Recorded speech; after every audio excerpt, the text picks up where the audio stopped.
hindi pa man nakapapasok ng bansa ngunit pinaghahandaan na ang posibleng maging epekto ni Bagyong Uwan sa mga lugar na posibleng tamaan ng paghagupit nito. Ayon kasi sa Pag-asa, sa lakas nito mataas ang tsansa na umabot ng hanggang signal number 5 ang bagyo. Partikular sa mga dadaanan ng bagyo ang buong norte, kaya naman iba yung pag-iingat ngayon ng paalala ng mga otoridad para sa mga nakatira sa lugar na ito. Alamin pa natin ang ibang detalye ng balita mula kay Criza Lopez.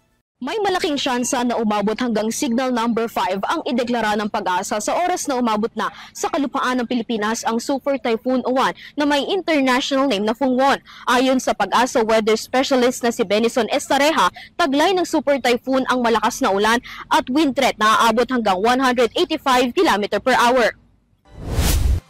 Ibig sabihin, may matinding panganib at malaking banta sa buhay ng mga tao at mga ari-arian ang dala ng Super Typhoon na maaaring magdulot ng malawakang pagbaha at landslide at sa posibleng pagtama ng Super Typhoon Uwan sa bansa, partikular sa Northern Bicol Region, Aurora at halos kabuang bahagi ng norte ng Luzon ay maaaring maranasan ang signal number 4 at signal number 5. Ang inaasahan po kasi ng mga wind signals doon sa mga mismong daraanan ng bagyo, regardless kung ito super typhoon or typhoon upon its passage, signal number 4 at saka signal number 5. So halos similar po yung magiging impacts dun sa mga lugar na yun. We're talking of Northern Bicol region at ito rin pong Aurora and the entire northern, almost the entire northern Luzon. No? So yung impacts niya generally, yung magkakaroon ng severe damage dun sa mga bahay na yari lamang sa mga light materials. And even yung mga hindi ganun kahina or ganun ka medium or high risk na mga structures, possible din magkaroon ng mga damages. Sa ilalim ng signal number 4 at 5,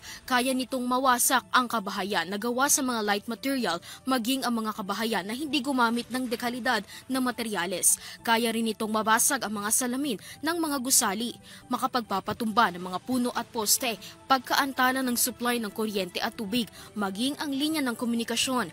Malaki rin ang tsansa na makasira ito ng mga pananim at infrastruktura. Kaninang alas 2 ng hapon, huling nakita ang STS Fungwon sa layong 1,215 km sa silangan ng Visayas. Nasa labas pa rin ng Philippine Area of Responsibility. Ngunit, taglay na nito ang hangin na 110 km/h at pagbugso na aabot hanggang 135 km/h. At kumikilo sa direksyong pa-west-northwestward sa bilis na 25 km/h. Ayon kay Estareja, umabot na sa 720 km ang lawak ng sakop ng hangin nito. Umaabot ang laki nito mula sa Batanes na nasa Luzon hanggang sa dulong hilagang bahagi ng Zamboanga na nasa Visayas. Batay sa official track ng Pag-asa sa STS Fungwon, mamayang gabi o bukas ng madaling araw ay nasa loob na ng Philippine Area of Responsibility ang STS Fungwon. Sa paglapit nito sa kalupaan ng Pilipinas sa pagsapit ng linggo, inaasahan ng Pag-asa na mas bibilis ang paglakas ng Bagyong Uwan. Po natin, base sa ating latest track, we have to emphasize na ito po ay napakalaking bagyo. So ibig sabihin, as early as Saturday evening, mararamdaman na po yung mga pagbugso ng hangin dito sa may Bicol region, Eastern Visayas, and even yung mga nearby areas sa Caraga, dito sa may Central Visayas at bahagi pa ng Mimaropa and Calabarzon. Linggo ng gabi o madaling araw ng Lunes ay posibleng tumama ito sa kalupaan ng Aurora o Isabela. Batay sa pagtataya ng Pag-asa, Lunes ng umaga ay patungo na sa West Philippine Sea ang Super Typhoon Uwan. Paalala ng Pag-asa sa lokal na pamahalaan na patuloy i-monitor ang lagay ng panahon. Para sa ULTV News, Criza Lopez, sumasaludo sa bawat Pilipino.